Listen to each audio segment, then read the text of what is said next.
नमस्कार, मैं संजय शुक्ला। आज हमारे साथ एक खास मेहमान के रूप में बेहद कम उम्र में कांग्रेस के जिला अध्यक्ष बनने वाले और स्वयं को कांग्रेस के एक बड़े नेता के रूप में स्थापित करने वाले वर्तमान में कांग्रेस के सचिव श्री समीर खान जी मौजूद हैं। बैतुल वाणी के रूबरू कार्यक्रम में आपका बहुत-बहुत स्वागत। धन्यवाद भैया। आप लंबे समय से कांग्रेस की राजनीति करते आ रहे हैं। इसकी शुरुआत कैसे हुई थी? इसके बारे में बताएं। मैं राजनीति उस समय कॉलेज के समय संघर्ष करता था, तो मुझे सबसे पहले प्रशांत गर्ग जी से मिलने का मौका मिला, क्योंकि वो एक सामाजिक संगठन चलाते थे, राष्ट्रीय युवक परिषद, और मैं उनसे मिला। उसके बाद उनसे मिलने के बाद पता नहीं ईश्वर की तरफ से या मेरी तरक्की के पीछे या क्या कारण से मुझे पता नहीं चला कि वो मुझे मिले और उन्होंने राजनीति में मुझे इतना ज़्यादा बढ़ाया, इतनी ज़्यादा मेहनत की। ऐसे पॉलिटिकल नहीं, ऐसे कोई गार्जियन होते हैं जो अपने चाहते हैं कि अपना बच्चा ऐसा करे, वैसा करे। उस रूप से उन्होंने मुझे संवारा, उन्होंने ही मुझे एनएसयूआई का जिला अध्यक्ष बनाया, उन्होंने ही मुझे राजनीति में लाया। मतलब आपके राजनीतिक गुरु कौन थे? गुरु बोले या मेरे राजनीतिक पालक बोले या मेरे गार्जियन बोले राजनीति, वो सब कुछ प्रशांत गर्ग थे, क्योंकि वो ना रहते तो मैं यहाँ तक नहीं आ पाता। अच्छा, लीडरशिप के बारे में हमने देखा था उस समय वैसे भी हम उम्र में आपसे छोटे भी हैं। लल्ली चौक पे आपकी एक एसटीडी हुआ करती थी, वहां रात के 12 बजे के बाद में भयंकर भीड़ लगती थी। क्या था वो मामला? उसके बारे में कुछ बताएं। एनएसयूआई और कॉलेज का पॉलिटिक्स करने के लिए या कॉलेज के साथियों की मदद के हिसाब से उस समय पूरे मध्य प्रदेश में जो भोपाल में बैठे हुए, क्योंकि हमारी यूनिवर्सिटी पहले सागर यूनिवर्सिटी थी, एकदम भोपाल में आई, तो भोपाल में ऐसी चलन थी कि पूरे प्रदेशों में एक पेपर के 1-2 दिन पहले गेसिंग दी जाती थी वहाँ के लोगों द्वारा। तो वो गेसिंग का ऐसा क्रेज था कि पहली बार बैतूल के लोगों को देखने में मिला, और एसटीडी थी और मैं खुद छात्र पॉलिटिक्स करता था, तो वहाँ भीड़ रहती थी लड़कों की कि आज पेपर की कौन सी गेसिंग आई, और उसमें से अधिकांश 2-4 क्वेश्चन 100% आते थे, इसलिए उसका ग्राफ बढ़ते गया और लोगों की भीड़ बढ़ते रही कि क्वेश्चन आते। मेरे ख्याल से पब्लिक के बीच में आपको लोकप्रिय बनाने में वो मील का पत्थर साबित हुआ वो दौर राजनीति में, क्योंकि युवाओं के आप लोकप्रिय होते गए। वही फर्स्ट ईयर का स्टूडेंट बाद में फाइनल में पहुंचा, फिर पीजी में पहुंचा, फिर वो राजनीति में आया या वोटर में तब्दील हुआ, जो भी हो, लेकिन उसको एक लगता था कि यार समीर खान जी जो हैं, इन्होंने हमारी मदद करी थी। मदद पेपर के रूप से हो या स्पोर्ट्स के रूप से हो या वहाँ पढ़ाई के हिसाब से हो या वहाँ पर जिन लोगों को कोई चीजें नहीं मिल पाती थी प्रशासन द्वारा, उसके लिए संघर्ष हो, चाहे वहाँ की सांस्कृतिक कार्यक्रमों में गलत डिबेट हो, बहुत सी ऐसी चीजें वहाँ पर संघर्ष करते थे।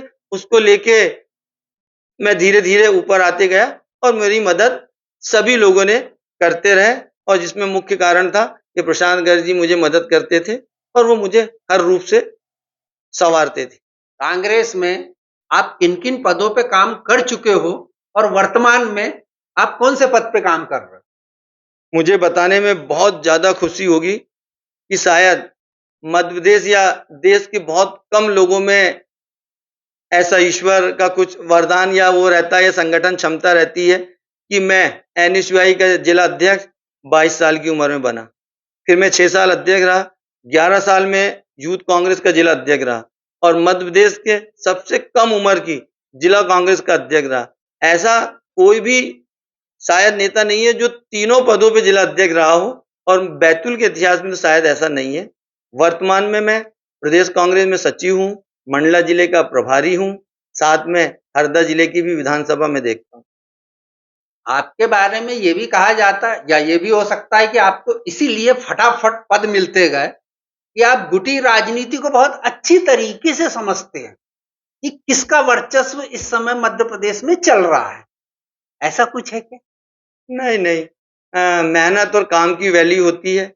जो आदमी काम करेगा, वो सबकी नज़रों में आएगा, और जो नज़रों में आएगा, हर आदमी चाहता है कि अच्छी चीज़ों को अपने साथ रखे, उसको अच्छी चीज़ें दें, और वो मेरे साथ हुआ, क्योंकि मेरी मेहनत को देखते हुए सभी लोगों ने मुझे मदद की है और कोशिश की है कि इससे काम लिया जाए, और मैं वो काम करते गए। जैसे मैं कुछ उदाहरण दे सकता हूँ, प्रताप सिंह, डॉक्टर अशोक साबले,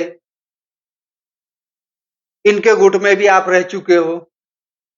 जिस समय पे जो विनोद डागा हो गए, सुखदेव पांसे हो गए, और अगर प्रदेश स्तर की अपन बात करें तो जिन्होंने आपको कांग्रेस का जिला अध्यक्ष बनाया था, सुरेश पचौरी जी, फिर कुछ समय बाद आप दिग्विजय सिंह के साथ में रहे, फिर कमलनाथ के जो खास पीए जो थे मिगलानी जी, उनके आप बहुत विश्वसनीय माने जाते थे मतलब। तो जो पावर में रहा, वो कहीं ना कहीं आपके पास कुछ है क्या ऐसी कोई जड़ी बूटी कि जिससे कि वो आपके कैप्चर हो जाता आपके पास में? नहीं, काम की सभी लोग वैल्यू करते हैं, और 100% मेरे पास सिर्फ काम था और कहीं कुछ नहीं था। मेरे आइडियाज़ लोगों को पसंद आते थे, मेरे काम करने की वर्किंग आती थी, और जो भी लोग दिल से जो काम करते हैं, चाहे वो राजनीति हो, चाहे कोई भी काम जो दिल से करता हो, वो सच्चा ही काम करता है, क्योंकि मेरे पास दिमाग कम रहता है। मैं सही में दिल से हर चीज़ करता हूँ और उसकी वैल्यू होती है। जैसे वर्तमान में अगर हम बात करें तो दो गुट चल रहे हैं, एक जित्तू पटवारी का और एक उमन सिंगार जी का। आप किसके साथ में हो? ऑल इंडिया कांग्रेस कमेटी ने दोनों नेताओं को अपनी-अपनी ज़िम्मेदारी दी है। एक को संगठन की और एक को विधानसभा की, और मैं हमेशा संगठन के साथ हूँ। तो संगठन का प्रदेश अध्यक्ष मुझे जो मार्गदर्शित करता है, मैं उसके हर चीज़ को फ़ॉलो करता हूँ, तन, मन, धन से। ये जैसे अभी आपने बताया कि आपने आपके जो प्रोग्राम बनाते हो आप, एक कुछ बनाया था ना आपने जिसमें पूरे मध्य प्रदेश को एक कागज पे लाया था, एक बार आपने मेरे से चर्चा करी थी, कुछ क्या था वो? कुछ बनाया था आपने, मतलब पूरा मेरे को याद नहीं आ रहा है, शायद आपको अगर आ रहा होगा तो, और आपने उसको प्रदेश कांग्रेस कमेटी में दिखाया भी था, बड़ा एप्रिशिएट किया गया था उसमें आपको। वो मैं जिला कांग्रेस अध्यक्ष था, तो मंडलम सेक्टर का एक वो मैटर था कि पूरे देश में कांग्रेस में मंडलम सेक्टर बनना चाहिए। मुझे कमलनाथ जी ने बुलाए और कहा कि तुम्हें अल्पसंख्यक का मैं प्रदेश अध्यक्ष बना रहा हूँ। तो मैंने कहा उनको साफ-साफ, ये चीज़ अधिकांश सभी लोगों को मालूम है, तो मैंने कहा कि मुझे अल्पसंख्यक की पॉलिटिक्स उतनी ज़्यादा समझती नहीं है। मैं मंडलम सेक्टर में बहुत अच्छा हूँ, और उन्हें मैंने बताया कि ऐसा-ऐसा होना चाहिए। उसमें मेरी अनिल गर्ग जी ने भी मदद की है कि ऐसे विधानसभा के नक्शे बनना चाहिए, ये सेक्टर के बनना चाहिए, ऐसा जो अधिकारी लोगों का जो वो रहता है ज़ोन, तो उनके ज़ोन ऐसा बनाते हैं वो लोग कि उसमें पूरे वाहन, साधन, गाड़ी, घोड़े सब उपलब्ध होते हैं। जैसे जो जो ज़ोन प्रभारी रहता है, उसके अप्रोच में पूरी उतनी पंचायतें रहती हैं। तो मैंने ये कमलनाथ जी को बताने में मैं सफल रहा कि अपन जैसे ज़ोन बन रहे हैं, उसको अगर अपन मंडलम बनाएँ, 16 पंचायत, 16 पोलिंग होगा, तो उन्होंने इस बात से लेके बहुत खुश हुए, और उन्होंने मुझे एनपी प्रजापति विधानसभा अध्यक्ष जैसे अशोक सिंह जी, जो आज राज्यसभा सदस्य हैं, वो उनके साथ मुझे उसमें रखा और मुझसे पूरे काम उन्होंने कराए, और वो काम मैंने किया, जिससे मध्य प्रदेश में मंडलम सेक्टर उस समय चला। खड़ा हुआ था, और आपकी बहुत तारीफ भी करी थी, मैंने वो खबर को भी कवर किया था। तारीफ, अब काम करो, उसमें सफलता मिलती है तो तारीफ अब 100% होना है। बैतूल की राजनीति की हम बात करें तो एक दूसरे के धुर विरोधी कहें, एक दूसरे के धुर विरोधी। पानसे जी की डागा जी से नहीं पट रही है, डागा जी की हेमंत वागदरे से नहीं पट रही है, लेकिन तीनों के साथ आपकी ट्यूनिंग बड़ी जोरदार रहती है। फिर वही सवाल यहाँ घूम के आ गया, ऐसी क्या चीज है कि आप तीनों के साथ काम कर लेते हो, तीनों को मैनेज कर लेते ट्यूनिंग, जब जिस समय जो लोग जो काम करते हैं, उनको मैं अच्छे कामों को बहुत एप्रिशिएट करता हूँ। रही तीनों की बात, तो तीनों में क्वालिटी है। जैसे सुखदेव पांसे जी, और ये तीनों मेरे हम उम्र के ही लोग हैं, मेरे साथ ही राजनीति में, मैं थोड़ा पहले आगे आया, वो पीछे आए, सब लोग साथ में करें। सुखदेव पांसे की बात है, तो सही में वो मददगार आदमी है, मदद करता है। राजनीति में उन्होंने मुझे जिला कांग्रेस अध्यक्ष बनाने में भी बहुत बड़ा योगदान उनका रहा है। डागा जी की बात है, तो नीलय डागा जो है वो अपने पिताजी के जो काम है उनको आगे बढ़ा रहा है, विधानसभा में चुनाव भी जीता है और वर्तमान में इतनी विपरीत परिस्थितियों में भी बहुत कम वोटों से हारा है।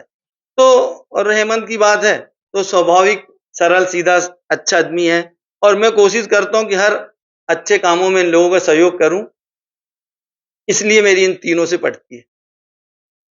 ये भी कहा जाता है आपके बारे में कि भाजपा के जो अभी वर्तमान में प्रदेश अध्यक्ष हैं, है ना?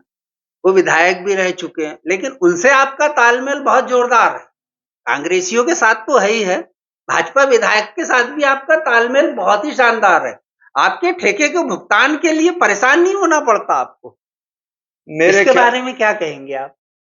मेरे ख्याल से ठेकेदारी की बात है, तो मैं शायद 20 साल की उम्र से कंस्ट्रक्शन का काम करता हूँ और मुझे सही में अगर ठेकेदारी में किसी ने लाया था, तो मेरे को याद है कि मेरे वार्ड में एक निर्माण कार्य गलत चल रहा था और उसको लेके मैंने वहाँ पर संघर्ष किया और वो किया। उस समय शिव प्रसाद राठौर जी अध्यक्ष थे, तो उन्होंने कहा कि अब तुम्ही को ये नाली बनाना पड़ेगा और ये काम तुमको ही करना पड़ेगा। तो मेरा मतलब स्टार्टिंग ठेकेदारी से तो शिव प्रसाद राठौर जी नगरपालिका अध्यक्ष थे, उनके कारण आए और रही ठेकेदारी में हेमंत खंडेलवाल जी जब विधायक बने, उसके बीच में मुझे ऐसा लगता है कि मुझे 20 एक साल हो गए थे ठेकेदारी करने के लिए और मैं कोशिश करता हूँ निर्माण कार्य में कि ये बैतूल जहाँ अपन पैदा हुए हैं, जहाँ अपनी जन्मभूमि है, वहाँ काम अपन अच्छा करें, जिसमें कल को आप या कोई भी आदमी ये नहीं बोले कि ये चोर ठेकेदार जा रहा है या घटिया निर्माण किया है अन्य बैतूल के विकास में। मैं पूरी कोशिश करता हूँ अच्छा काम करने की और उसको अधिकारी एप्रिशिएट करते हैं। आप अच्छा काम करोगे तो आपको किसी की जरूरत नहीं पड़ेगी, अधिकारी आपको इतना ओबलाइज कर देते हैं और इतना वो करते हैं कि मुझे लगता नहीं है कि मदद मैंने उनसे कभी ली है और राजनीति के अच्छे संबंध की बात है, तो ना मेरे ज़हन में भी आज तक ऐसा कभी नहीं आया कि हेमंत खंडेलवाल जी ने मुझे फ़ोन करके किसी चुनाव में मदद माँगी हो, कभी नहीं। हाँ, पॉलिटिक्स करते हैं, राजनीति में जैसे एक प्रेस वालों का आपका इस बैतूल को बनाने में योगदान रहता है, वैसे विपक्ष का भी रहता है, कांग्रेस का भी रहता है, बीजेपी का भी रहता है, बहुजन समाज पार्टी, सभी राजनीतिक लोग रहते हैं, राजनीति में हैं और वो मेरे अच्छे कामों को कई बार वो तारीफ करते हैं पीठ पीछे भी। मुझे ऐसा लगता नहीं है कि कहीं एडजस्टमेंट की बात हो या एक बैतूल का नागरिक होने के अच्छे नागरिक होने के नाते वो भी मुझे मदद करते हैं और वो हमेशा बोलते हैं कि तेरे भाई के साथ मैं पढ़ा हूँ, मेरा एक भाई है साजिद, उनके साथ पढ़ा है, तो वो रिलेशन भी निभाते हैं और बैतूल जिले में सभी लोग जानते हैं। ये एक अलग बात है कि किसी को हल्का करने के लिए, कम ज्यादा करने के लिए एलिगेशन लगा दो, मगर ऐसा कोई व्यक्ति नहीं है जो बैतूल में किसी की मदद के लिए एक दूसरे की मदद नहीं करते हो, एक दूसरे के बुरे में नहीं जाते हो, एक दूसरे के शादी विवाह में नहीं जाते। बैतूल में ये पॉलिटिक्स नहीं है, इसलिए ये क्वेश्चन आपका आरोप निराधार है। हाँ, कि कोई क्योंकि बैतूल की ये परंपरा ही नहीं रही ना। बैतूल की अगर परंपरा रहती और मेरे ख्याल से जितना विरोध मैं एनएसयूआई, युवा कांग्रेस और जिला कांग्रेस में मैंने बीजेपी का और इन लोगों को किया, शायद मुझे तो नहीं लगता कि किसी ने विरोध किया हो। आप पे ये भी आरोप है कि आपको एक के बाद एक जो पद प्राप्त होते रहे वो इसलिए होते रहे क्योंकि आप सिर्फ अल्पसंख्यकों की राजनीति करते हैं। इसके बारे में आप क्या कहेंगे? मेरे ज़हन में ऐसा कभी आया ही नहीं।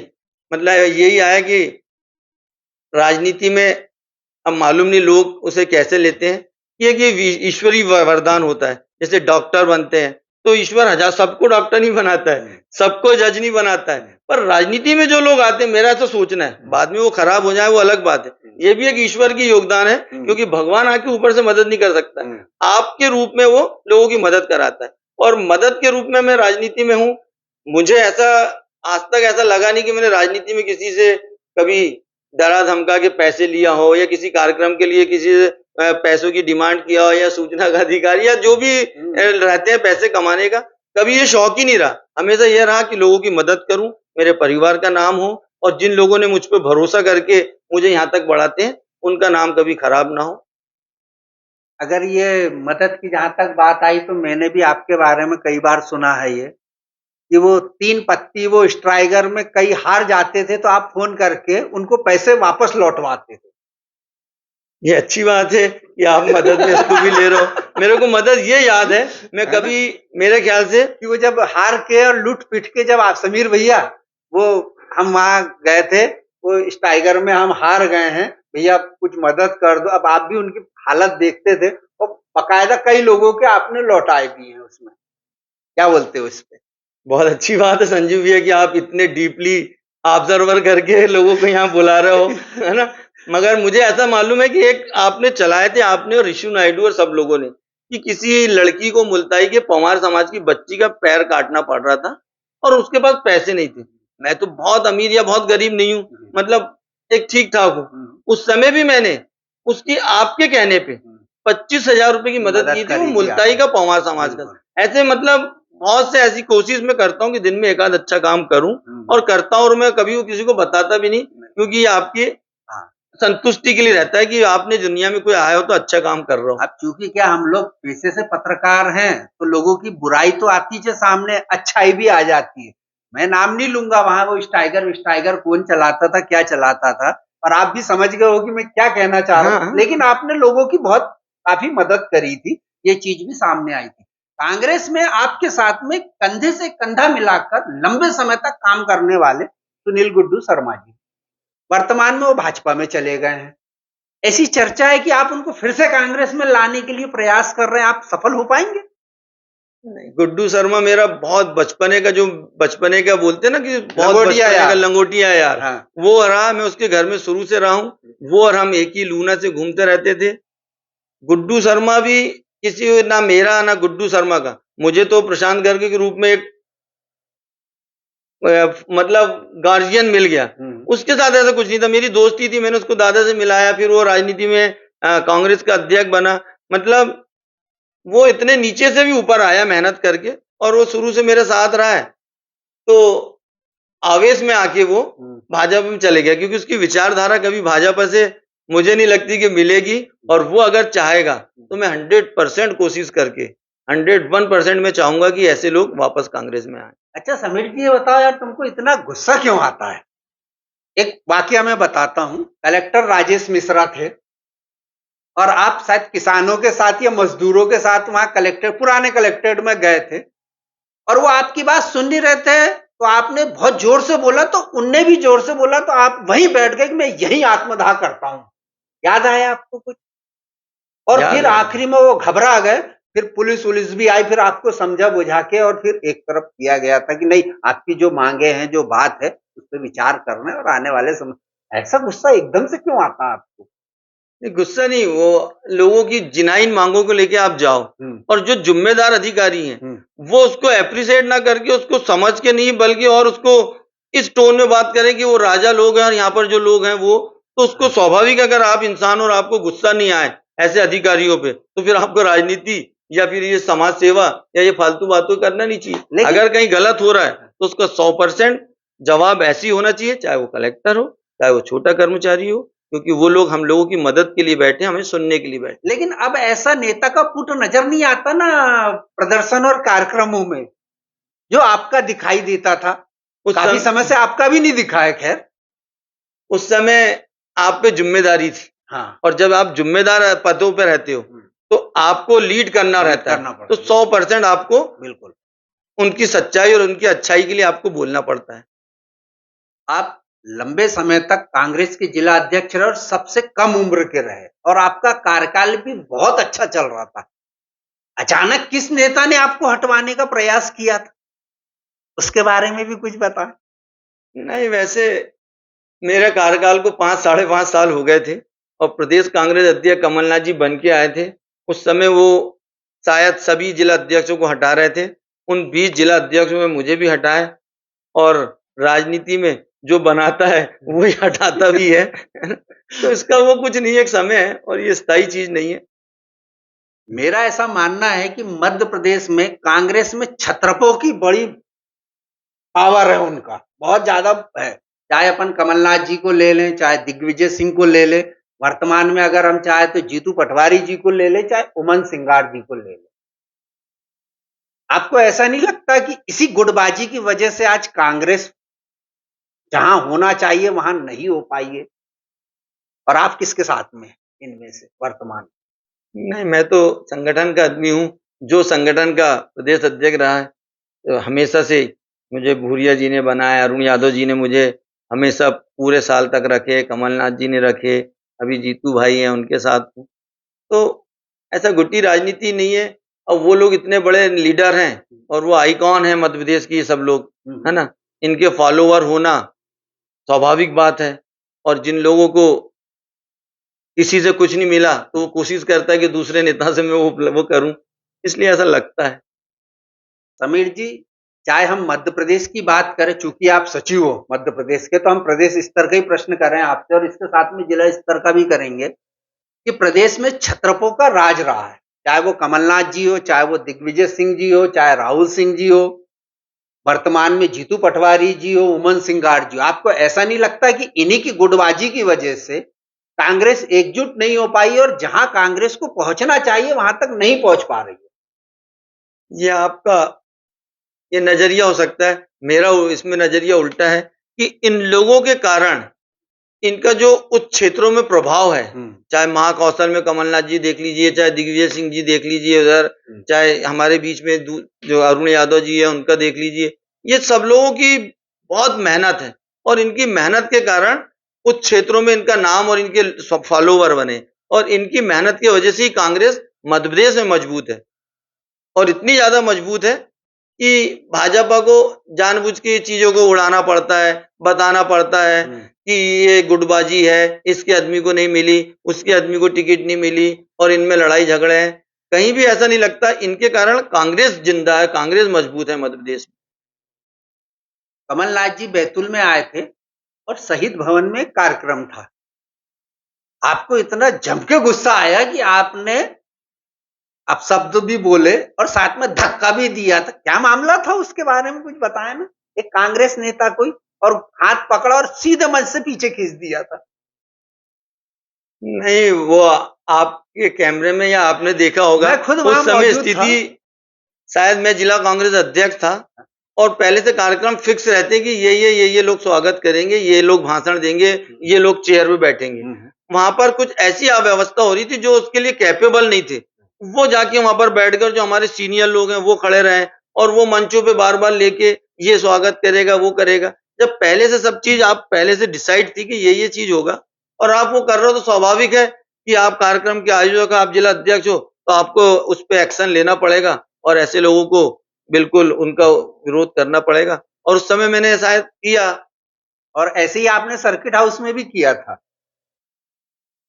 सर्किट हाउस में भी ऐसे, और सर्किट हाउस में तो शहीद भवन से और कई गुना ज्यादा किया था आपने। अब ये आपकी नजरें हैं, मैं तो स्वाभाविक उस समय जो स्थिति रहती है तुरंत उसको फॉलो करता हूँ। अब वो आप उसे कैसे देखते हो और लोग उसे कैसे देखते तो हैं? आपके गुस्से को परिभाषित कर रहे हैं। हमने 3 उदाहरण दे दिए, देखिए आपको। कलेक्टर राजेश मिश्रा के सामने का नंबर 1, शहीद भवन का नंबर 2, सर्किट हाउस का नंबर 3। मतलब आपको गुस्सा आता है। और मतलब ये तो खुशी की बात है कि मुझे जिनाइन बातों पे गुस्सा आता है और ये गुस्सा सभी को आना चाहिए जहां पर गलत हो, उस चीज के लिए आपका गुस्सा स्वाभाविक है और आना चाहिए अगर आप इंसान हो तो।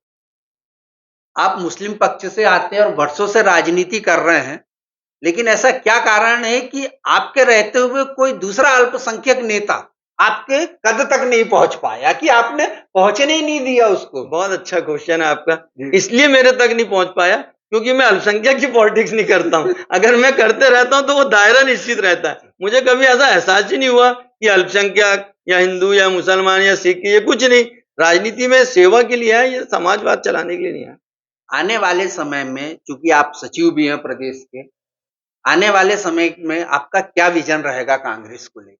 यही विजन रहेगा कि बैतूल जिले में हम 5 सीटें जीते। जैसे बैतूल जिला था पहले खुशहाल, वैसा रहे, पूरा मध्य प्रदेश खुशहाल रहे।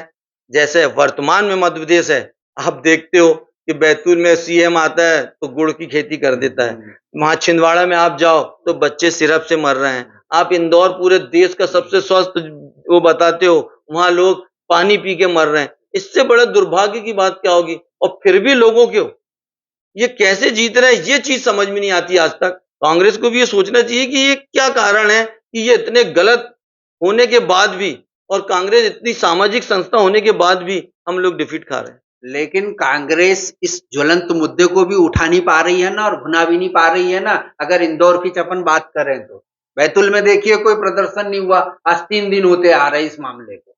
इस पे आप क्या कहेंगे कि बैतूल जिले में भी गुटबाजी की, अब मैं खुल के ही बात करूं तो यहाँ भी 2 गुट सक्रिय है बैतूल जिले में भी, कहीं इस वजह से तो नहीं? नहीं, वो दोनों गुट अच्छा है, जो कभी ये काम करते हैं, कभी ये करते हैं, तो बैतूल के सभी कांग्रेसियों का मनोबल भी बढ़ता है कि इसने ये नहीं उठाया तो इसने ये किया, इसने ये नहीं किया तो ये किया।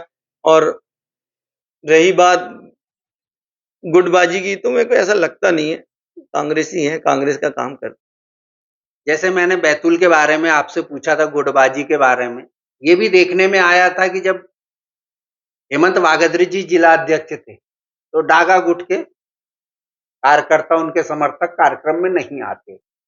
अभी ये जिला अध्यक्ष बने हैं, तो हेमंत वागदरे और इनके समर्थक कार्यक्रम में नजर नहीं आते। ये गुटबाजी नहीं तो क्या मानते हैं आप इसको? आपने ये एहसास किए होंगे, पर मुझे नहीं लगता जैसे बैतूल विधानसभा में जो पूरे हेमंत वागदरे अध्यक्ष था, पूरे ब्लॉक अध्यक्ष डागा जी समर्पित लोग थे, वो हर कार्यक्रमों में रहते थे। अभी निलय डागा जी अध्यक्ष हैं, तो अभी तीनों विधानसभा के पूरे ब्लॉक अध्यक्ष जो पूर्व में बने हैं वो लोग हैं, वो हर कार्यक्रम में रहते हैं। तो जो कांग्रेस में पद पे है, उसे वो तो सब लोग रहते हैं। व्यक्तिगत ये लोग किन्हीं कारणों से कभी आते जाते होंगे या नहीं आ पाते होंगे, तो वो आपने वॉच किए होंगे, मगर ऐसा लगता नहीं। क्या कारण है कि लगभग 34 सालों से कांग्रेस के सांसद नहीं बन पाए?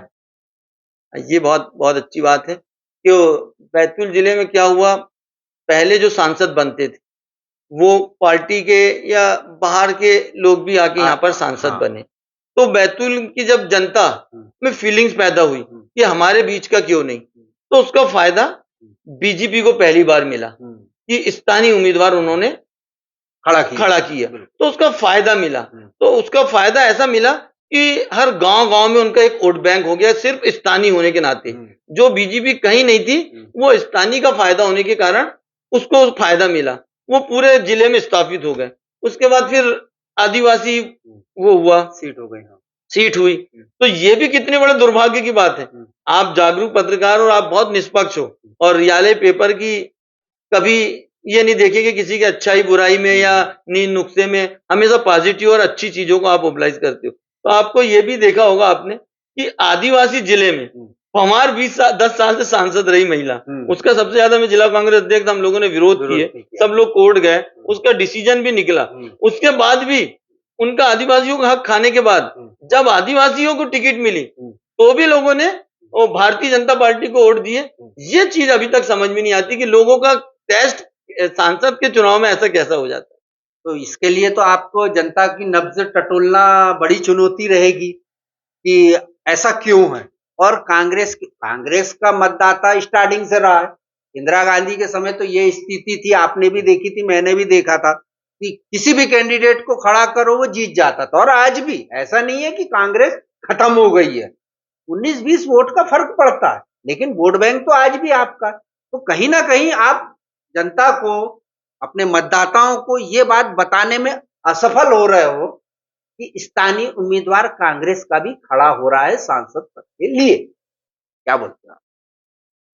नहीं, आपका क्वेश्चन बिल्कुल सही है, और कांग्रेस ने जब स्थानीय दी है, जैसे रामू टेकाम हुई, तो एक अच्छा लड़का है, मेहनती है, और सामने वाले उम्मीदवार से, भारतीय जनता पार्टी के उम्मीदवारों से बहुत ज्यादा संघर्षशील और अच्छा लड़का है। उसके बाद भी वो चुनाव डिफीट खाया, क्योंकि वो देश में एक ऐसी हवा चल रही थी, इस कारण भी हो सकता है। और सबको मालूम है कि लोकसभा में क्या मालूम सही में जो बातें होती हैं वोट चोरी की, तो हो सकता है ये कारण भी हो सकता है कि जो आदमी काबिल हो उसको छोड़ के जिसने कुछ भी नहीं किया हो वो 2-2 बार सांसद बन रहा हो।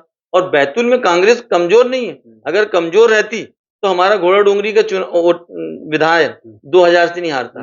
निलय डागा बैतूल विधानसभा मतलब बैतूल लोकल में मात्र 4000 रुपयों से वो है। हाँ, मुल्ताई में हम थोड़ा डिफीट खाए हैं। हाँ, भैंसदाई में सिर्फ आप भीमपुर का एक आप एकदम मैं आपको एक अच्छी बात बता रहा हूँ आपके नॉलेज के लिए भी, हम्म। भीमपुर के आप वोटिंग का देखना पोलिंगों पे, तो कांग्रेस को वहां पर सिर्फ अच्छे। भीमपुर में हाँ। 5 वोट 10 वोट, किसी राष्ट्रीय पार्टी को इतने वोट मिल ही नहीं मिल ही सकते। नहीं वो सकते। सिर्फ 8,000 वोटों से भीमपुर इतने से 10-20 पोलिंग से हारा, बाकी जगह से चुनाव जीता है। तो आमला से सभी जगह से चुनाव, कांग्रेस की स्थिति बैतूल में तो अच्छी है। मेरा अंतिम प्रश्न ये है ना, मेरा अंतिम प्रश्न ये है कि 10 साल ज्योति ध्रुव सांसद रहे, इनका भी सेकंड टर्म चल ही रहा है ना? क्या विकास होना चाहिए था बैतूल का जो आपकी नजर से आज तक नहीं हो पाया? हमने पड़ोसी जिले भी देखे हैं, चाहे होशंगाबाद हो, चाहे छिंदवाड़ा हो, जब वो वहां पर राष्ट्रीय को बने नेता, तो वहां का विकास बहुत ज्यादा हुआ है। पर बैतूल की तरफ ऐसा इन लोगों का विजन ही नहीं है कि बैतूल को हम ये चीज दे दें, ये दे दें। जब भी बताएं तो जो लोगों की डिमांड रही है उसको आधी अधूरी करके प्रस्तुत कर दिए। जैसे हम बात करें उद्योग धंधे बैतूल में नहीं है, ट्रेनों के स्टॉपेज की बात करें नहीं है, खेती किसानी की बिजली की बात करें तो आज भी किसानों को 10 घंटे दिन में बिजली नहीं मिल रही है। आपकी इसी चेयर पे एमपीबी के जीएम ने आके ये चीज स्वीकार भी कर चुके हैं। तो आपको ऐसा नहीं लगता कि हम पीछे जा रहे हैं या आगे जा रहे हैं? ये क्वेश्चन आपने मुझसे पूछा, मैं तो खैर संघर्ष और आंदोलन से बना हुआ नेता हूं। ये क्वेश्चन आपके वहां हेमंत खंडेलवाल जी प्रदेश कांग्रेस अध्यक्ष हैं और डीडी हुई के जब भी आए, प्रदेश भाजपा अध्यक्ष हैं और डीडी हुई के जब भी आए, तो आपसे मेरा निवेदन है कि आप ये क्वेश्चन जरूर पूछे। क्यों? क्योंकि विगत 20 साल से सरकार भारतीय जनता पार्टी की है, 20 साल से यही नेताओं की भाजपा में चल रही है, यही सब कुछ रह रहे हैं। तो इनका विजन ये होना चाहिए, ये विजन हमारा नहीं होना चाहिए। हमारी 1.5 साल की सरकार में विजन था, 100 रुपए में यूनिट बिजली दिए, 5 हाउस पावर बिजली दिए, किसानों का कर्जा माफ किए, 5 से कैबिनेट मंत्री बना, उसने पूरे जिले का किया, दागाजी बैतूल विधानसभा में अध्यक्ष बने, बैतूल को 1 साल में कोशिश किए। तो ये काम ये लोग क्यों नहीं करते? जिनको जनता 50,000 किसानों का कर्जा माफ किया था, तो ये लोग ये क्यों नहीं करते? जिनको जनता जिता रही है, जिनको लोग वोट दे रहे हैं, जिनको सर आंखों में बिठा रही है, तो ये इनका नैतिक दायित्व है। और आपसे मेरा निवेदन है, बिल्कुल बैतूल वाणी साहब, मुझे मालूम है कि आप ये जरूर पूछेंगे, तो ये दोनों जब भी आए तो उनसे बैतूल के हित में आप ये क्वेश्चन जरूर करना। आपको ऐसा लगता है कि हम छोड़ देंगे उनको? नहीं, मुझे नहीं लगता, इसलिए तो मैं कह रहा हूं कि आप बिल्कुल कहेंगे। हो सकता है आपका कार्यक्रम देख के अपनी बात रखने के लिए बैतूल वाणी के कार्यक्रम में आ जाएं वो। नहीं, आप तो इतना चर्चित चैनल ये 2 महीने में भी हो गया कि आप उनको बुलाओगे तो 100% वो भागे दौड़े आएंगे, जैसे हम भागे दौड़े आते हैं। जैसे कांग्रेस के अपने कमलनाथ जी ने कहा था कि जेएस जो है वो कांग्रेस का डीएनए है, लेकिन हमने देखा है कि जेएस कांग्रेस को हराने का काम कर रहे हैं। चाहे वो भीमपुर भैंसदेही की अपन बात करें तो वहां अगर जेएस खड़े नहीं होते, या अपने घोड़ा डोंगरी की हम बात करें, वहां भी यही स्थिति हुई। अगर जेएस के कैंडिडेट नहीं होते तो कांग्रेस के एमएलए बनना लगभग तय था। बिल्कुल जैस जिसने बनाए हैं जो प्रदेश में, वो तो कांग्रेस से एमएलए, कांग्रेस ने उनको टिकट दी है। यहाँ पर भी जैस का समीकरण कमलनाथ जी से मेरी, सुखदेव पांसे जी, जैस के नेता, इनकी 1-2 बार बैठक हुई। हमने कमलनाथ जी को बताया कि एक टिकट जैस मांग रही, इन्हें देना चाहिए। उन्होंने उस विषय पे डिस्कस भी किया, उन लोगों को चर्चा भी की, मगर उनकी मांग ऐसी विधानसभा की थी जहां हमारा उम्मीदवार पहले से विधायक था और जीतने वाला था। इन कारणों से शायद टिकट नहीं मिल पाई। समीर जी, बैतूल वाणी के रूबरू कार्यक्रम में आप आए, आपने पूरी दमदारी से अपनी बात रखी, आपने समय दिया, इसके लिए आपका बहुत बहुत धन्यवाद। नहीं, बैतूल वाणी ने मुझे बुला के एक जो पुरस्कृत किया है उसके लिए आपका धन्यवाद, और मेरी बातें वहां तक जाएं, इनके लिए धन्यवाद, पूरी यूनिट का धन्यवाद।